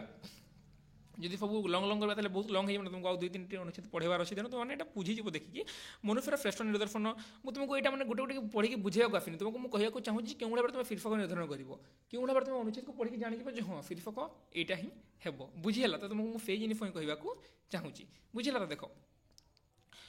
তো এতে দিয়েছি জগতের যদি বিস্ময়কর ও মহৎ কার্য সম্বন্ধে আছে সেক্ষেত্রে গৃহস্থর প্রভাব আছে। সবুথে কেবল গৃহস্থ নিজকে ছোট মনে করা উচিত নুহে। অর্থ কিংবা ক্ষমতার প্রভাবকে সে ভয় করে, তো এইটাকে কেবল গৃহস্থ উপরে নিয়ে আইছি। গৃহস্থ তুমি পূর্ব জানিছ পিলাମାନେ ଯେଉଁ ସମୟରେ ଆଶ୍ରମ ବ୍ୟବସ୍ଥା ଥିଲା সেই ସମୟରେ প্রথমে କ'ଣ ଗୋଟେ ଥିଲା, ମୁଁ ଜାଣିନି ତାର ନାଁଟା ମନେ ପଡ଼ୁନି। ହେଲା? প্রথমে କ'ଣ ଗୋଟେ, তাপরে ଥିଲା বানপ্রস্থ, তাপরে গৃহস্থ, তাপরে সন্ন্যাস। ହେଲା? 4টি ভাগରେ বিভক্ত କରାଯାଇଥିଲା। তো বানপ্রস্থ জীবন অতিবাহিত কলা মানে গৃহস্থ জীবন মানে ঘরে পারিবারিক ভাবে মানে কেউঠার বিবাহ সম্পন্ন করিকি পরবর্তী সময়ে ସେମାନେ କ'ଣ କରୁଥିଲେ, ସେ ଗୃହସ୍ଥ ଜୀବନ ଅତିବାହିତ କରୁଥିଲେ ଏବଂ ପରବର୍ତ୍ତୀ ସମୟରେ ସେମାନେ ସନ୍ନ୍ୟାସୀ ହେଉଥିଲେ। ତ ଏଥିରେ ସବୁ ଗୃହସ୍ଥର ପ୍ରଭାବ ମାନେ କୁହାଯାଇଛି। ତ ଏଥିରେ କେବଳ ଗୃହସ୍ଥ ହିଁ ହେବ ତୁମର ନାମକରଣ। ଏଇଟାକୁ ତୁମେ ଦେଖିକି ଜାଣିଗଲ ଗୃହସ୍ଥ। ଯଦି କିଛି ନ ଜାଣିଲ, ଗୃହସ୍ଥର ଧର୍ମ ବିଚାର ଦେଇଛି, ତୁମେ ଯଦି ନ ଜାଣିଲ କେବଳ ତୁମେ ଲେଖିଦେବ ଗୃହସ୍ଥ ଲେଖିଦେବ। ହେଲା? ତ ଗୃହସ୍ଥ କେବଳ ଗୃହସ୍ଥ ଟିକେ ଅଲ୍ ଲାଗୁଛି। ଗୃହସ୍ଥର ଧର୍ମ ବିଚାର ବା ତୁମେ ଏଠି ଲେଖିପାରିବ ଯେ ଆଉ ବି ଦେଇଛି। ଦେଖ ପିଲାମାନେ ଆଉ ବି ଦେଖ, ଯଦି ତୁମେ ସବୁ ଠିକ୍ସେ ପଢ଼ିବ, ମୁଁ ତ ସବୁ ପଢ଼ିନି। ଦେଖ যে গৃহস্থর প্রধান ধর্ম সংস্কার ক্ষেত্রে নিষ্ঠার সহিত কর্তব্য পালন। দেখো গৃহস্থর প্রধান ধর্ম, দেখো গৃহস্থ উপরে আমি আলোচনা করা। তো গৃহস্থর প্রধান ধর্ম কোণ? সংসার ক্ষেত্রে নিষ্ঠার সহিত কর্তব্য পালন। মানে তুমি এতে দেইপার আউ গোটে হেডিং যে গৃহস্থর কর্তব্য পালন বা গৃহস্থর কর্তব্য কোণ শীর্ষক দিয়ে গৃহস্থর কর্তব্য। তেমন তুমি ঠিকসে পড়ব এবং তুমি এটিকে জানিগল কেবল যে গৃহস্থ মানে গৃহস্থ লিখলে তোমার অধা মার্ক মিলিগলা শীর্ষক। তুমি তাকে ঠিকসে বুঝব এবং সে কেউ উদ্দেশ্যে কুহাইছি সেটা তুমি লিখি পারিব। হল? তারপরে নেক্সট আমার রয়েছে ଦେଖିପାରିବା। ଆଉ ଦେଖିବା ନା ନାହିଁ ପାଖାପାଖି ଦେଖ ଯେଉଁଟା ଟିକେ ପିଲାମାନେ ଟିକେ ଆଉ କେତୋଟି ଜିନିଷ ଥାଏ। ଦେଖ ଯେମିତି ଡାଇରେକ୍ଟ ଥାଏ ଏବଂ ଆଉ କେମିତି ଟିକେ ଇନଡାଇରେକ୍ଟଲି ମାନେ ଏପଟ ସେପଟ ବୁଲେଇ ବଙ୍କିକି ଦେଇଥିବ। ତ ସେଇଥିରେ ତୁମେ ଯୁଗ ମାନେ ଜମାରୁ କନଫ୍ୟୁଜ୍ ହେବନି। ତୁମେ କେବଳ ଏତିକି ଦେଖିବେ ଯେ ବିଷୟବସ୍ତୁ କେଉଁଥିପାଇଁ ଦେଇଛି, କାହାକୁ ନେଇକି ବାରମ୍ବାର କୁହାଯାଇଛି। ବୁଝିହେଲା? ଦେଖ ସାଧନା ଓ ଦୃଢ଼ ଭିତ୍ତି ଓ ବେଷ୍ଟନୀ ଭିତରେ ଅନେକ ପରିମାଣ ନିର୍ଭର କରେ। ବେଷ୍ଟନୀ ଦୁର୍ବଳ ହେଲେ ବାହ୍ୟ ପ୍ରଭାବ ସାଧନା ପ୍ରତିକୂଳ ଚାରଣ କରେ। ଜଗତରେ ଯେତେ ମନୁଷ୍ୟମାନଙ୍କର ଆବିର୍ଭାବ ଘଟି ସେମାନଙ୍କର ଜୀବନୀ ଆଲୋଚନା କଲେ ଜଣାଯିବ ଯେ ଅଧିକାଂଶଙ୍କର କାର୍ଯ୍ୟକ୍ରମରେ ଗୋଟେ ବିଶେଷତ୍ୱ ଅଛି। ସାଧାରଣ ଚକ୍ଷୁରେ ଯେଉଁ ଘଟଣାଗୁଡ଼ିକ କେବଳ ପ୍ରତିବନ୍ଧକ ବୋଲି ଗ୍ରହଣୀୟ ହୋଇପାରେ ସେହିଗୁଡ଼ିକ ଅସାଧାରଣ ମାନବର କାର୍ଯ୍ୟାନୁଷ୍ଠାନରେ ବହୁ ପରିମାଣରେ ସହାୟତା କରିଥାନ୍ତି। ଜୀବନର ଜଟିଳ ଗତିରେ ସାଧାରଣ ମନୁଷ୍ୟ ସବୁବେଳେ ଅନୁକୂଳ ଅବସ୍ଥାକୁ ଲକ୍ଷ୍ୟ କରି ରହେ। ନିଜର ଇଚ୍ଛା ଅନୁଯାୟୀ ବେଷ୍ଟନୀଟିଏ ପାଇଲେ ସେ ଆନନ୍ଦ ଅନୁଭବ କରେ। ଜଗତ ସହିତ ତାର ସମ୍ପର୍କ ସୃଷ୍ଟି ହୁଏ, ସେ ତାର ସ୍ୱାର୍ଥ ଦିଗରେ ଜଡ଼ିତ ହୁଏ। ତ এইভাবে ভাবে ଏଇଥିରେ ପିଲାମାନେ ଦେଇଛି। ତ ଦେଖ ଏଇଟା ଯଦି ଦେବ ଟିକେ ତାମାନେ ତୁମେ ଟିକେ ମାନେ ଆଉ ଟିକେ ଭଲସେ ପଢ଼ିବ। ହେଲା? ଏଇଟାକୁ ଦେଖ ଯେ ଏଥିରେ କ'ଣ ବର୍ଣ୍ଣନା କରାଯାଇଛି ଯେ ସାଧନା ସୁଦୃଢ଼ ଭିତ୍ତି ଓ ବେଷ୍ଟନୀ। ଆମେ ଯଦି କୌଣସି ଜିନିଷକୁ ସାଧନା କରୁଛେ ତାହେଲେ ସେଇଟା କ'ଣ ଯେ ଆମର ସୁଦୃଢ଼ ଭିତ୍ତି, ଆମର ଭିତ୍ତି କେମିତି ଅଛି ଏବଂ ତାର ବେଷ୍ଟନୀ ଉପରେ ବିଶେଷ କରି ନିର୍ଭର କରେ। ବେଷ୍ଟନୀ ଦୁର୍ବଳ ହେଲେ ବାହ୍ୟ ପ୍ରଭାବ ବେଷ୍ଟନୀ ମାନେ ଆମର ଯଦି ସେଇ ଯେଉଁ ମାନେ ବେଷ୍ଟନୀ ତାର ଏକୁରେଟ୍ ୱାର୍ଡ଼ଟା ମୋର ମନେ ପଡ଼ୁନି, ମୁଁ ଦେଖିକି କହିଦେବି ହେଲା, କାହିଁକିନା ମୁଁ ଡିଫରେଣ୍ଟଲି ତୁମକୁ ଦେଖିକି କହିଦେବି ଏଇଟା, କାହିଁକିନା ମୁଁ ମାନେ ତୁମକୁ ଭିଡ଼ିଓ ବନାଇବା ପାଇଁ କୌଣସି ପ୍ରକାର ପ୍ରିପେୟାର ହେଇକି ଆସିନି ହେଲା, ମାନେ ଜଷ୍ଟ ମୋର ଏକ୍ଜାମ୍ କାଲି ସରିଲା ଏବଂ ଏଇ ମୁଁ PDF ଦେଖୁନି ସାର୍ ଭାବିଦେଲି ଯେ ହଁ ଭିଡ଼ିଓ ବନେଇଦେବି, ଏଇଟା କିଛି ପଢ଼ିବାର ନାହିଁ ବୋଲି। ତ ଏଇ ଗୋଟେ ୱାର୍ଡ଼ ମୁଁ ତୁମକୁ ଦେଖିକି କହିଦେବି। ବେଷ୍ଟନୀ ଦୁର୍ବଳ ହେଲେ ବାହ୍ୟ ପ୍ରଭାବ ସାଧାରଣରେ ପ୍ରତିକୂଳ ଆଚରଣ କରେ। ଜଗତରେ ଯେତେ ମନୁଷ୍ୟମାନଙ୍କୁ ଆବିର୍ଭାବ କରି ସେମାନଙ୍କ ମଧ୍ୟରେ ସାଧାରଣ ଚକ୍ଷୁରେ ଯେଉଁଗୁଡ଼ିକ କେବଳ ପ୍ରତିବନ୍ଧକ ଗୁଡ଼ିକ ଗ୍ରହଣ କରନ୍ତି ସେଗୁଡ଼ିକର ଅସାଧାରଣ ମାନବର କାର୍ଯ୍ୟାନୁଷ୍ଠାନରେ ବହୁ ପରିମାଣରେ ସହାୟତା କରନ୍ତି। ଜୀବନର ଜଟିଳ ଲକ୍ଷ୍ୟ ନିଜର ବେଷ୍ଟନୀଟିଏ ନିଜର ଇଚ୍ଛା ଅନୁଯାୟୀ ବେଷ୍ଟନୀଟିଏ ପାଇଲେ ସେ ଆନନ୍ଦ, ନିଜର ଇଚ୍ଛା ଅନୁଯାୟୀ ବେଷ୍ଟନୀଟିଏ ପାଇଲେ ମାନେ ମୋତେ ଲାଗୁଛି ଯେ ବେଷ୍ଟନୀଟିଏ ପାଇଲେ ମାନେ ନିଜ ଇଚ୍ଛା ଯେ ମାନେ ସେ ଯାହା ଚାହେଁ ମାନେ ବେଷ୍ଟନୀ ମାନେ ଗୋଟେ ପ୍ରକାର ହେଇପାରେ ଯେ ସେ ଯାହା ଚାହୁଁଛି ମାନେ ସେଇଭଳି ଆମେ ଯେମିତି କହିପାରିବା ଇଂଲିଶରେ ପ୍ଲାଟଫର୍ମ ବୋଲି କହିଥାଉ। ଆମେ ଯେମିତି ପ୍ଲାଟଫର୍ମ ଚାହୁଁଛେ ମାନେ ଏଇ ପ୍ଲାଟଫର୍ମ ଉପରେ ମାନେ ଯେମିତି ଆମେ ପ୍ଲାଟଫର୍ମ ବା ଯେଉଁଭଳି ଆମେ ସୁଯୋଗ ଚାହୁଁଛୁ ସେଇ ସୁଯୋଗକୁ ଆମେ ବେଷ୍ଟନୀ ବୋଲି କୁହାଯାଇପାରେ ବୋଲି ଏଥିରେ ବର୍ଣ୍ଣନା ଦେଇଛି ହେଲା। ତ ତାର ବେଷ୍ଟନୀ ଏପରି ଗଢ଼ି ଉଠେ ଯେ ନିଜ ଦୃଷ୍ଟି ସଞ୍ଚଳନକୁ ତାକୁ ଗୋଟିଏ ଦିଗରେ ଅବସର ମିଳେ। ତ ଏଇଥିରେ ବିଶେଷ କରି ପିଲାମାନେ ତାକୁ ବର୍ଣ୍ଣନା କରାଯାଇଛି, ଦେଇଛି ମୁଁ ଡାଇରେକ୍ଟ ତୁମକୁ ନାମକରଣ ପଢ଼ି ଯୁଗୋଚିତ ପରିବର୍ତ୍ତନର ସ୍ୱରୂପ ମାନେ ଧୀରେ ଧୀରେ ଧୀରେ ଧୀରେ ଦେଖ ଆମେ ଯଦି ଦେଇପାରିବା ଯେ ଆମେ ଏଇଥିରେ ନାମକରଣ ବେଷ୍ଟନୀ ଉପରେ ମଧ୍ୟ ଦେଇପାରିବା ହେଲା। ବେଷ୍ଟନୀ ଉପଯୁକ୍ତ ବେଷ୍ଟନୀ ମଧ୍ୟ ଦେଇପାରିବା ଆମେ ତାର ନାମକରଣ, ଉପଯୁକ୍ତ ବେଷ୍ଟନୀ ମଧ୍ୟ ତାର ନାମକରଣ ଦେଇପାରିବା, କାହିଁକିନା ବେଷ୍ଟନୀ ଉପରେ ହିଁ ଏଇଟା ଆଧାର କରିକି ରଚନା କରାଯାଇଛି। ଏବଂ ଧୀରେ ଧୀରେ କ'ଣ ଯେ କାର୍ଯ୍ୟପ୍ରଣାଳୀରେ ଗୋଟେ ନୂତନତା ମାନେ ଦେଖ ସେ କେମିତି ନିର୍ଭର କରି ତାପରେ ଧୀରେ ଧୀରେ ଧୀରେ ଧୀରେ ସମୟ ପରିବର୍ତ୍ତନ ହେବ କ'ଣ ତାର ନୂତନତ୍ୱ ମଧ୍ୟ ପରିଲକ୍ଷିତ ହୋଇଥାଏ। ଯେଉଁ ସେମାନଙ୍କର ଯେଉଁ ପରିପାର୍ଶ୍ୱିକ ଅବସ୍ଥା ସୃଷ୍ଟି କରିଥାନ୍ତି ତାହା ସାଧାରଣ ସାଂସାରିକ ଜୀବନର ବିରୋଧୀ ହୁଏ। ସେ ନିର୍ଦ୍ଦିଷ୍ଟ ବେଷ୍ଟନୀ ସଂସାରର ବୋଧଗମ୍ୟ ହୁଏ ନାହିଁ, ତେଣୁ ମହତ୍ ଲୋକର କାର୍ଯ୍ୟ ସହଜରେ ଅନୁସୃତ ହୋଇପାରେ ନାହିଁ। ତ ଧୀରେ ଧୀରେ ଧୀରେ ସେ କଥା ହିଁ ବର୍ଣ୍ଣନା କରାଯାଇଛି। ତ ଏଇଥିରେ ହେଉଛି ଯୁଗୋଚିତ ପରିବର୍ତ୍ତନ ସ୍ୱରୂପ। ମୁଁ ଏଇଟାକୁ ଆଉ ଟିକେ ଠିକ୍ ସେ ପଢ଼ିକି ତୁମକୁ ବୁଝେଇଦେବି କେତେବେଳେ ଗୋଟେ ଏଇ ଯେଉଁ ଅନୁଚ୍ଛେଦ 8ଟା ହେଲା, ଅନୁଚ୍ଛେଦ 8ଟା ବୁଝେଇବି, କାହିଁକିନା ମୁଁ ପଢ଼ିନଥିଲି ଏବଂ ଏଇଟା ମାନେ ଯେତେ ଅଧିକ ପଢ଼ିବ ସେତେ ବେଟର ହେବ, ମୋର ନୁହେଁ। ତୁମେମାନେ ଯଦି ଠିକ୍ସେ ପଢ଼ିବ ତାହେଲେ ତୁମର ମୋଠୁ ବି ଆହୁରି ଭଲ ହେବ ହେଲା। ତ ତେଣୁ ତୁମେମାନେ ଟିକେ ଠିକ୍ସେ ପଢ଼ିବ। ଏଇଟା ମୁଁ ପଢ଼ିନଥିଲି ଏବଂ ଅଚାନକ ଯେହେତୁ ମାନେ ମୋର ସେମିଷ୍ଟାର ସରିଛି ଆଉ ମାନେ ସଡ଼ନ୍ ପିଲାମାନେ କମେଣ୍ଟ କଲେ, କାହିଁକିନା ଭିଡ଼ିଓ ଏପିସୋଡ଼ ବି ଆସୁନଥିଲା ବହୁତ ଦିନ ହେଇଗଲାଣି। ତ ସଡ଼ନ୍ କମେଣ୍ଟ କଲେ ସାର୍ ଯେମିତି ହେଲେ ମାନେ ବନାନ୍ତୁ ବୋଲି। ତ ମୁଁ ଅନୁଚ୍ଛେଦ ପଢ଼ିନଥିଲି, ସିଧା ଆଣିକି ତୁମକୁ ବନେଇ ଦେଇଛି ଏବଂ ବର୍ତ୍ତମାନ ଜାଣିଲେ ଟିକେ ଡିଫିକଲ୍ଟ ଅଛି ବୋଲି ତୁମକୁ ଟିକେ ବୁଝିବାକୁ ପଡ଼ିବ ଏବଂ କେଉଁ ଉପରେ ନେଇକି ବିଶେଷ କରି ରଚନା କରାଯାଇଛି, କେଉଁ ଉପରକୁ ନେଇକି ଦେଇଛି ତୁମେ ଟିକେ ଦେଖିଦେବ। ଆଉ ଥରେ ଦୁଇଥର ପଢ଼ିଲେ ଠିକ୍ ସେ ହେଇଯିବ। ମୁଁ ଯଦି ଏବେ ପଢ଼ିବି ତାହେଲେ ମୋତେ 10 ମିନିଟ୍ ଲାଗିଯିବ, ତ ଭିଡ଼ିଓଟା ଆମେ ଟାଇମ୍ ୱେଷ୍ଟ କରିବାନି ହେଲା। ତୁମେ ତାକୁ ଟିକେ ଦେଇପାରିବ ଏବଂ ଏଥିରେ ନାମକରଣ ଯେମିତି ଦେଇଛି ଯୁଗୋଚିତ ପରିବର୍ତ୍ତନ ସ୍ୱରୂପ ବା ଯୁଗୋଚିତ ମାନେ ଯୁଗୋଚିତ ପରିବର୍ତ୍ତନ ସ୍ୱରୂପ ମାନେ କ'ଣ, ଯୁଗୋଚିତ ମାନେ ଗୋଟେ ଯୁଗ ପରେ ଆଉ ଗୋଟେ ଯୁଗ ଯେଉଁ ହେଉଛି ସେଇଥିରେ କେଉଁ ଭାବରେ ପରିବର୍ତ୍ତନ ହୋଇଛି ସେଇଟା ଲେଖି ପାରିବ ହେଲା। ତ ଆଉ ଦେଖିବା କି ଆଉ ଦୁଇଟା ଅନୁଚ୍ଛେଦ ଦେଇଛି ଦେଖିଦେବା ଟିକେ।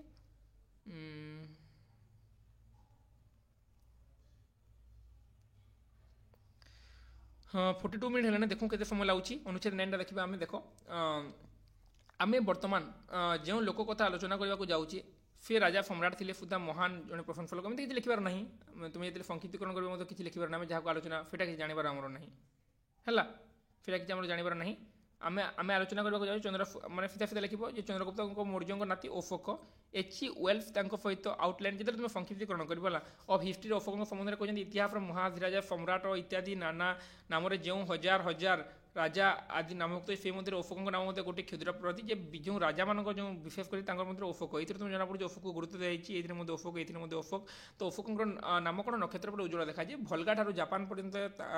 ତାଙ୍କ ନାମ ଏବେ ସୁଦ୍ଧା ପୂଜା ପାଏ। ତ ବିଶେଷ କରି ଜାପାନ ଠାରେ ମଧ୍ୟ କ'ଣ ଯେ ବିଶେଷ କରି ଅଶୋକଙ୍କୁ ସମସ୍ତେ ମାନନ୍ତି। ଚୀନ ତିବ୍ବତ ଏବଂ ଭାରତରେ ତାଙ୍କର ମହାନତାର ଚିହ୍ନ ମଧ୍ୟ ରହିଛି। ଯେଉଁଥିରେ ଯେଉଁଥିରେ ବିଶେଷ କରି ଅଶୋକଙ୍କ କଥା କୁହାଯାଇଛି, ଅଶୋକଙ୍କର ମହିମା କଥା କୁହାଯାଇଛି ଏବଂ ସେ ହେଉଛନ୍ତି କ'ଣ ଚନ୍ଦ୍ରଗୁପ୍ତ ମୌର୍ଯ୍ୟଙ୍କର ନାତି ଏବଂ ତାଙ୍କ କଥା ହିଁ ବର୍ଣ୍ଣନା କରାଯାଇଛି। ଖ୍ରୀଷ୍ଟିଆନ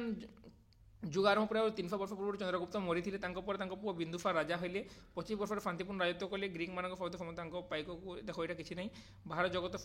ତ ଏଇଥିରେ ବିଶେଷ କରି ପିଲାମାନେ କ'ଣ ଯେ ଏଇଥିରେ ଜଣାପଡ଼ୁଛି ଯେ କ'ଣ ଯେ ବିଶେଷ କରି ଅଶୋକଙ୍କ ଉପରେ ହିଁ ବର୍ଣ୍ଣନା କରାଯାଇଛି। ଅଶୋକଙ୍କ ଉପରେ ବର୍ଣ୍ଣନା କରାଯାଇଛି ନା ଅଶୋକଙ୍କ ଉପରେ ବର୍ଣ୍ଣନା କରାଯାଇଛି। ତାପରେ ମେଗାସ୍ଥିନିସ୍ କହିଛନ୍ତି କ'ଣ ମେଗାସ୍ଥିନିସ୍ ଆସିଥିଲେ ଏବଂ ସେ ଯେତେବେଳେ ମାନେ ପାଖାପାଖି 200-300 ଶତାବ୍ଦୀରେ ଯେତେବେଳେ ଚନ୍ଦ୍ରଗୁପ୍ତ ମୌର୍ଯ୍ୟ ଶାସନ ଚନ୍ଦ୍ରଗୁପ୍ତ ମୌର୍ଯ୍ୟ କହିଥିଲେ ଅଶୋକଙ୍କ ସମୟରେ ଏବଂ ସେ ଲେଖିଥିଲେ ଇଣ୍ଡିକା ବୋଲି ଗୋଟେ ଗ୍ରନ୍ଥ ଲେଖିଥିଲେ। ତାର ନାଁ ଏଠି ଦେଇନି, ଇଣ୍ଡିକା ଲେଖିଥିଲେ ହେଲା। ଇଣ୍ଡିକା ସେ ସମୟରେ ଭାରତୀୟମାନଙ୍କର ଚାରୁକଳା ଏବଂ ସୌନ୍ଦର୍ଯ୍ୟପ୍ରେମୀ ଥିଲେ ଏବଂ ବିଶେଷତଃ ନିଜର ଉଚ୍ଚତା ବଢ଼ାଇବା ପାଇଁ ଯଥା ବ୍ୟବହାର କରୁଥିଲେ ବୋଲି ସେ କିଛି ବର୍ଣ୍ଣନା କରିଛନ୍ତି। ତ ସେଟା କିଛି ନୁହେଁ, ଆମକୁ କେଉଁଥିରେ ଦେଇଛି ଦେଖ ଆମକୁ ପ୍ରଥମେ ମାନେ ଅଶୋକଙ୍କ ବାବଦରେ ବର୍ଣ୍ଣନା ଦେଇଛି। ଅଶୋକଙ୍କ ବାବଦରେ ଏଇ ଅନୁଚ୍ଛେଦରେ ହେଲା ସମଗ୍ର ଉତ୍ତର ଓ ମଧ୍ୟ ଭାରତ ବିନ୍ଦୁସାଗର ସାମ୍ରାଜ୍ୟଭୁକ୍ତ ଥିଲା ଏବଂ ମଧ୍ୟ ଖ୍ରୀଷ୍ଟପୂର୍ବ ଏତିକିରେ ବିନ୍ଦୁସାଗର ପରେ ଅଶୋକ ଏହି ବିରାଟ ସାମ୍ରାଜ୍ୟରେ ପୁଣି ସେ ଅଶୋକଙ୍କ ବାବଦ 268-69ରେ ଅଶୋକ ହେଇଥିଲେ ଏବଂ ପରବର୍ତ୍ତୀ ସମୟରେ 9 ବର୍ଷ ପରେ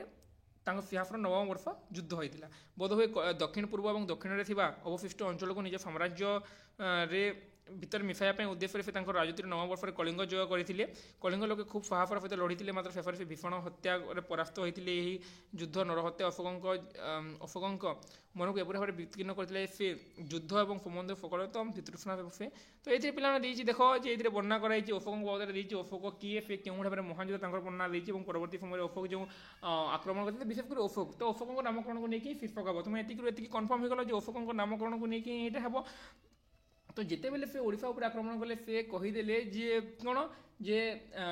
ତରବାରୀର ଜୟ ପ୍ରକୃତ ଜୟ ନୁହେଁ, ମଣିଷ ହୃଦୟକୁ ଜୟ ପ୍ରକୃତ ଜୟ। କାହିଁକିନା ସେହି ସମୟରେ ଗଭୀର ଭାବରେ ରେଖାପାତ କରିଥିଲା ଏବଂ ସେ ଚଣ୍ଡାଶୋକରୁ ସେ ଧର୍ମାଶୋକରେ ପରିଣତ ହୋଇଥିଲେ। ଯେତେବେଳେ ଓଡ଼ିଶା ଉପରେ ଆକ୍ରମଣ କରିଥାନ୍ତି ସେଥିରେ ବହୁତ ଗୁଡ଼ିଏ ପଦ୍ମାବତୀ କାହାଣୀ ମଧ୍ୟ ରହିଛି, ବହୁତ ଗୁଡ଼ିଏ କାରଣ ଯୋଗୁଁ ସେ ଓଡ଼ିଶା ଉପରେ ଆକ୍ରମଣ କରିଥାନ୍ତି ବୋଲି କୁହାଯାଏ। କିନ୍ତୁ ସେ ଯେତେବେଳେ ଆକ୍ରମଣ କରିଦେଲେ ସିନା, ସମସ୍ତଙ୍କୁ ମାରିଦେଲେ ସିନା, କିନ୍ତୁ କ'ଣ ଯେ ସମସ୍ତଙ୍କୁ ମାରି ସାରିଲା ପରେ ମଧ୍ୟ କ'ଣ ହେଲା ଯେ ସେ ପଶ୍ଚାତାପ କରିଥିଲେ। ପରବର୍ତ୍ତୀ ସମୟରେ ସେ ରକ୍ତ ସବୁଆଡ଼େ ଯେଉଁ ଲାଲ ଦେଖାଯାଇଥିଲା, ସେ ନଦୀ ସତେ ଯେପରିକି ରକ୍ତ ରଞ୍ଜିତ ହୋଇଯାଇଥିଲା ଏବଂ ସେଇଟାକୁ ମାନେ ଅଶୋକଙ୍କ ମନରେ ଗଭୀର ଭାବରେ ରେଖାପାତ କରିଥିଲା। ତ ଏଥିରେ ଆମକୁ ଦେଇଛି ଅଶୋକଙ୍କ ଉପରେ ବର୍ଣ୍ଣନା ଦେଇଛି। ତ ଏଥିରେ ଦେଖ ତୁମେ ଲେଖିପାରିବ ବିନ୍ଦୁସାରଙ୍କ ପୁତ୍ର ସମ୍ରାଟ ଅଶୋକ, ତୁମେ ଲେଖିପାରିବ ଯେ ମହାନ ସମ୍ରାଟ, ତୁମେ ଲେଖିପାରିବ ବିନ୍ଦୁସାରଙ୍କ ପୁତ୍ର ଲେଖି ଏଥିରେ ତୁମେ ଲେଖିପାରିବ ମହାନ ସମ୍ରାଟ, ତୁମେ ମାନେ ଅଶୋକ ଲେଖିପାରିବ, ମହାନ ସମ୍ରାଟ ଅଶୋକ ଲେଖିପାରିବ। ତାପରେ କ'ଣ ଦେଇଛି, ତାପରେ ଆହୁରି ବି ଲେଖିପାରିବ ଯେ ତାପରେ ଆହୁରି କ'ଣ ନାମ ହେବ ଏହାର, ମହାନ ସମ୍ରାଟ ଅଶୋକ ହେଇପାରିବ, ବିନ୍ଦୁସାରଙ୍କ ପୁତ୍ର ଅଶୋକ ସମ୍ରାଟ ହେଇପାରିବ। ତାପରେ ବୌଦ୍ଧ ଧର୍ମ ପ୍ରଚାର ବାବଦରେ ଏଥିରେ କିଛି ନାହିଁ, ଏଥିରେ କେବଳ ଯୁଦ୍ଧବାର୍ତ୍ତା ଏଇଟା ହିଁ ହେବ ପିଲାମାନେ, ଏଇଟା ହିଁ ହେବ। ବିନ୍ଦୁସାରଙ୍କ ପୁତ୍ର ସମ୍ରାଟ ଅଶୋକ ଏବଂ ମହାନ ସମ୍ରାଟ ଅଶୋକ ଲେଖିପାରିବ ବା ଅଶୋକ ସମ୍ରାଟ ମଧ୍ୟ ତୁମେ ଲେଖିପାରିବ। ସିଧା କେବଳ ଅଶୋକ ସମ୍ରାଟ, ନା କେବଳ ଅଶୋକ ସମ୍ରାଟ, ଏପଟେ ସମ୍ରାଟ ବି ତୁମେ ଲେଖିପାରିବ। ସିଧା ନା ହେବ, ଏଇଟା କିଛି ଦେଇନି, କାହିଁକି ନା ଏଥିରେ କେବଳ ଦେଇଛି ଅଶୋକ ସମ୍ରାଟଙ୍କ ବାବଦରେ ହିଁ ବର୍ଣ୍ଣନା ଦେଇଛି। ଅଶୋକ ସମ୍ରାଟଙ୍କ ବାବଦରେ ବର୍ଣ୍ଣନା ଦେଇଛି, ଅଶୋକ ସମ୍ରାଟ କେଉଁ ଭାବରେ ରାଜା ହେଇଥିଲେ, ସେ କାହାର ପୁତ୍ର ଥିଲେ, କେଉଁ ଭାବରେ ସେ ଓଡ଼ିଶା ଉପରେ ଆକ୍ରମଣ କରିଥିଲେ, କେବଳ ତାଙ୍କର ମହିମା ବର୍ଣ୍ଣନା କରାଯାଇଛି। ତ ଏଥିରେ ଏମିତି ହିଁ ହେବ। ତ ଆଶା କରୁଛି ପିଲାମାନେ ତୁମେ ନିଶ୍ଚିତ ଭାବରେ ତୁମକୁ ଏଇ ଯେଉଁ ଆମେ ଆଲୋଚନା କଲା ବର୍ତ୍ତମାନ କ୍ଲାସ୍ରେ ନିଶ୍ଚିତ ଭାବରେ ପସନ୍ଦ ଆସିଥିବ। କେଉଁ ଭାବରେ ତାକୁ ସଂକ୍ଷିପ୍ତି କରିବ ସେଇଟା ତୁମକୁ ପୂର୍ବରୁ ବୁଝେଇଥିଲି ମଧ୍ୟ ଏବଂ ବର୍ତ୍ତମାନ ମୋତେ ଜାଣିପାରିଥିବ ଯେଉଁଟା ତୁମ ପାଇଁ ଅନାବଶ୍ୟକ, ତୁମକୁ ଯେଉଁଟା ଲାଗିଲା ଯେ ନ ଲେଖିଲେ ବି ଚଳିବ ସେଇ ଜିନିଷ ତୁମେ ଲେଖିବନି। ଯେଉଁ ଭାବରେ ତୁମକୁ ଉଦାହରଣ ଦେଇଥିଲି, ତୁମେ ଗୋଟେ ମାନେ ବୁକ୍ ପଢ଼ୁଛ, ଗୋଟେ ଯେତେବେଳେ ତୁମେ ବୁକ୍ ପଢ଼ୁଛ, ବୁକ୍ରେ 10 ପେଜ୍ ଦେଇଛି ଗୋଟେ ବିଷୟ ଉପରେ ନୋଟ୍ ଏବଂ ସେ 10 ପେଜ୍ ଉପରେ ତୁମେ ମାନେ କେତେ ପେଜ୍ ନୋଟ୍ ବନାଉଛ, 3 ପେଜ୍ 4 ପେଜ୍ ନୋଟ୍ ବନାଉଛ, ତୁମକୁ ଲାଗୁଛି ସେ 3-4 ପେଜ୍ ଇମ୍ପୋର୍ଟାଣ୍ଟ, ବାକି 6 ପେଜ୍ ଇମ୍ପୋର୍ଟାଣ୍ଟ ନୁହଁ, ତୁମେ 3 ପେଜ୍ ନୋଟ୍ ବନାଉଛ। ତ ସେଇଭଳି ଭାବରେ ଏହି ଅନୁଚ୍ଛେଦରେ ମୋତେ ସମାନ ପ୍ରକାର ତୁମକୁ ଯେଉଁଟା ଲାଗିଲା ଆବଶ୍ୟକ ସେଇଟା ଦେବ, ଯେଉଁଟା ନ ଲାଗିଲା ଅନାବଶ୍ୟକ, ଯେଉଁଟା ନ ଲେଖିଲେ ବି ଚଳିବ ଏବଂ ତାର ମାନ ହାନି ହେବ ନାହିଁ। ବୁଝିହେଲା ତ? ମାନେ ତୁମେ ନୁହଁ ଯେ ଏମିତି ଯେମିତି ନେଲା ଯେ ଅଶୋକର ଏତିକି ମସିହାରେ କଳିଙ୍ଗ ଯୁଦ୍ଧ ଜୟ କରିଥିଲି, କଳିଙ୍ଗ ରକ୍ତ ରଞ୍ଜିତ ହୋଇଯାଇଥିଲା ମାଟି, ତ ଯେମିତି ଦେଲା ଯେ ତାଙ୍କ ପୁତ୍ର ଅଶୋକ 268ରେ ଯେଉଁ କଳିଙ୍ଗ ଜୟ କରିଥିଲେ ସେଇଟା ଲେଖିପାରିବ। କିନ୍ତୁ ଅନାବଶ୍ୟକ ଜିନିଷ ଗୁଡ଼ିକ ଯେଉଁଟା କି ଦେଇଥିଲା ଆମର ଯେଉଁ ସେଥିରେ ଯେଉଁ ଦେଇଥିଲା ଯେ ସେ ବିଭିନ୍ନ ବଂଶର କଥା ଯେଉଁ ଦେଇଥିଲା, ସେ ସୂର୍ଯ୍ୟ ବଂଶ, ସେଇଟା ନ ଲେଖିଲେ ବି ମାନେ କେଉଁ ବଂଶ, ଗୁପ୍ତ ବଂଶ, ସେଇଟା ନ ଲେଖିଲେ ବି ଚଳିବ। କେବଳ ବିନ୍ଦୁସାରଙ୍କ ପୁତ୍ର ଅଶୋକ ଲେଖିକି ତୁମେ ଲେଖିଦେଲେ ମଧ୍ୟ ଚଳିବ। ବୁଝିଲା? ତ ଯେଉଁଟାକୁ ଅନାବଶ୍ୟକ ଜିନିଷ ଲାଗିଲା ସେଇଟା ଅନାବଶ୍ୟକ ଜିନିଷ ଲେଖିବନି ଏବଂ ଯେଉଁଟା ତୁମ ପାଇଁ ଆବଶ୍ୟକ ସେଇଟା ଲେଖିବ, ଯାହାକି ତୁମକୁ ମୁଁ ପୂର୍ବ ଭିଡ଼ିଓରେ ଅଲରେଡ଼ି ଡିଟେଲ୍ସରେ ବୁଝେଇ ଦେଇଛି। ଯିଏ ବି ସେଇ ଭିଡ଼ିଓ ଦେଖିନା ଡିସ୍କ୍ରିପ୍ସନ୍ ଯାଇକି ଲିଙ୍କ୍ ଦେଖ, କାହିଁକିନା ମୋ ଭିଡ଼ିଓ ଯିଏ ଅଧାରୁ ଦେଖିବ ସେ କିଛି ବୁଝିପାରିବନି। ମୋ ଭିଡ଼ିଓ ତୁମକୁ ଜାଣିବାକୁ ହେଲେ ମୋ ଭିଡ଼ିଓ ମୋ ଭିଡ଼ିଓରେ ତୁମକୁ ପଢ଼ିବାକୁ ତୁମେ ଯଦି ପଢ଼ିବାକୁ ଚାହୁଁଛ ବା ଯଦି ବୁଝିବାକୁ ଚାହୁଁଛ ତାହେଲେ ତୁମେ ସବୁ ପାର୍ଟ କମ୍ପ୍ଲିଟଲି ଦେଖ ଏବଂ ଏତିକି ମୁଁ ତୁମକୁ କହିପାରିବି ଯେ ତୁମେ ମୋ ଭିଡ଼ିଓ ଯଦି ଫୁଲ୍ ୱାଚ୍ କରୁଛ ଏବଂ ସବୁ ଦେଖୁଛ ତାହେଲେ ତୁମର କୌଣସି ଡାଉଟ୍ ରହିବନି, ତୁମର ସବୁ ଡାଉଟ୍ ଦୂର ହୋଇଯିବ। ତ ବର୍ତ୍ତମାନ ଆମେ ଦୁଇଟି ଉପରେ ଆଲୋଚନା କରିସାରିଛେ। ଆଉ ଥରେ ବି ଅନୁରୋଧ କରି କହିବି ଯିଏ ବି ସବସ୍କ୍ରାଇବ୍ କରିନ ଚ୍ୟାନେଲକୁ ସବସ୍କ୍ରାଇବ୍ କରିଦେବ ଏବଂ ଭିଡ଼ିଓଟି ଭଲ ଲାଗିଥିବ ନିଶ୍ଚିତ ଭାବରେ ଲାଇକ୍ କରିଦେବ ଏବଂ ତୁମ ସାଙ୍ଗମାନେ ଯେଉଁମାନେ କି +3 ଫାର୍ଷ୍ଟ ସେମିଷ୍ଟାର ଏଥିରେ ଆଡ଼ମିସନ୍ କରିଛନ୍ତି ତାଙ୍କୁ ଟିକେ ଭିଡ଼ିଓଟି ସେୟାର କରିଦେବେ, ଯାହାଫଳରେ ସେମାନେ ମୋତେ ଜାଣିପାରିବେ। ଦୁଇଟି ପାର୍ଟରେ ଆମେ ସବୁ ଉପରେ ଆଲୋଚନା କଲା, କେଉଁ ଭାବରେ ତାକୁ ସଂକ୍ଷିପ୍ତ କରିବା। ତୁମକୁ ମୁଁ ପୂର୍ବ ପାର୍ଟରେ ପୁରାପୁରି କୌଶଳ ହିଁ ବତେଇ ଦେଇଛି, ଏହି କୌଶଳ ତୁମକୁ ବତେଇ ଦେଇଛି କେଉଁ ଭାବରେ ତାକୁ ସଂକ୍ଷିପ୍ତ କରିବା, ସେଇ କୌଶଳ ଉପରେ ଆମେ ଆଲୋଚନା କରିସାରିଛେ ଏବଂ ତାପରେ ବିଷୟ ଶୀର୍ଷକ ନିର୍ଦ୍ଧାରଣ, କେଉଁ ଭାବରେ ଶୀର୍ଷକ ନିର୍ଦ୍ଧାରଣ କରିବା ସେଇଟା ମୋତେ ବହୁତ ଗୁଡ଼ାଏ ଅନୁଚ୍ଛେଦ ମାଧ୍ୟମରେ ତୁମକୁ ବୁଝେଇଦେଲି। ଏବଂ ଆଉ ଗୋଟେ ରହିଲା ଅନୁଚ୍ଛେଦରେ ବିଭିନ୍ନ ପ୍ରଶ୍ନ ଉତ୍ତର, ମାନେ ଗୋଟେ ଅନୁଚ୍ଛେଦ ଦେଇଥିବ ସେଥିରେ ଗୋଟେ ପେସେଜ୍ ଟାଇପ୍ର ମାନେ ପେସେଜ୍ ହିଁ ହେଲା, ତ ସେଇ କ୍ୱେଶ୍ଚନ୍ ଆନ୍ସର୍ ସେଇ ଭିତରେ ଥିବ, ତୁମକୁ କେବଳ ଖୋଜିକି ଲେଖିବାର ଅଛି। ତ ସେଇଟା ତୁମେ ଆରାମସେ ଲେଖିପାରିବ। ତଥାପି ସେଇଟା ଉପରେ ତୁମକୁ ମାନେ ଆଉ ଗୋଟେ କ୍ଲାସ୍ କରିଦେବି। ତ ଏତିକି ତୁମେ ଦେଖ, ଏତିକି ଭିତରେ ଯଦି କାହାର କିଛି ଡାଉଟ୍ ହେଲା ନିଶ୍ଚିତ ଭାବରେ କମେଣ୍ଟ କରିକି ଜଣାଇବ, ତାପରେ ଯାଇ ଆମେ ଆଗକୁ ଯିବା। ଏବଂ ପୂର୍ବରୁ ଯାହା ବି ଆମର କ୍ଲାସ୍ ହେଇସାରିଛି, ଯେ ବି ସେ ଭିଡ଼ିଓ ମାନେ ଦେଖିନିଅ, କାହିଁକିନା ସେଇ ରିଲେଟେଡ୍ ଯାହା ବି ଆମର ଡିସ୍କସନ୍ ହେଇଛି ତାହେଲେ ସେଇ ଉପରେ ବିଶେଷ କରି କମେଣ୍ଟ ଆସିନି ଯେ ସାର୍ ଆମେ ବୁଝିପାରୁନୁ, ଏମିତି ମାନେ କୌଣସି କମେଣ୍ଟ ଆସିନି। ମୁଁ ଯାହା ବି ଏଇସି ପଢ଼େଇଲିଣି ସେମିତି କମେଣ୍ଟ ଆସିନି। ତ ସେମିତି ଆସିନି ତା ମାନେ ନୁହେଁ ଯେ ତୁମେ କମେଣ୍ଟ କରିବନି, ସେମିତି କେବଳ ତୁମକୁ ମୁଁ କହୁଛି ଆସିନି ବୋଲି। ଆସିଲେ ଭଲ କଥା, ମୋତେ ଭଲ ଲାଗିବ ଯେ ମୋ ଛୁଆମାନଙ୍କର କିଛି ଡାଉଟ୍ ରହୁଛି, ସେମାନେ ବୁଝିପାରୁନାହାନ୍ତି। ତେଣୁ ତୁମମାନଙ୍କର ଯଦି କିଛି ବି ଡାଉଟ୍ ରହୁଛି ତାହେଲେ ମୋତେ କମେଣ୍ଟ କରିକି ନିଶ୍ଚିତ ଭାବରେ ଜଣାଇ ପାରିବ। ତ ପୁଣି ଦେଖାବା ଆମେ ଆଗାମୀ ଭିଡ଼ିଓରେ ଦେଖିଥିବାରୁ ସମସ୍ତଙ୍କୁ ହୃଦୟରୁ ଧନ୍ୟବାଦ। ଜୟ ଜଗନ୍ନାଥ, ଜୟ ମା ସମଲେଇ।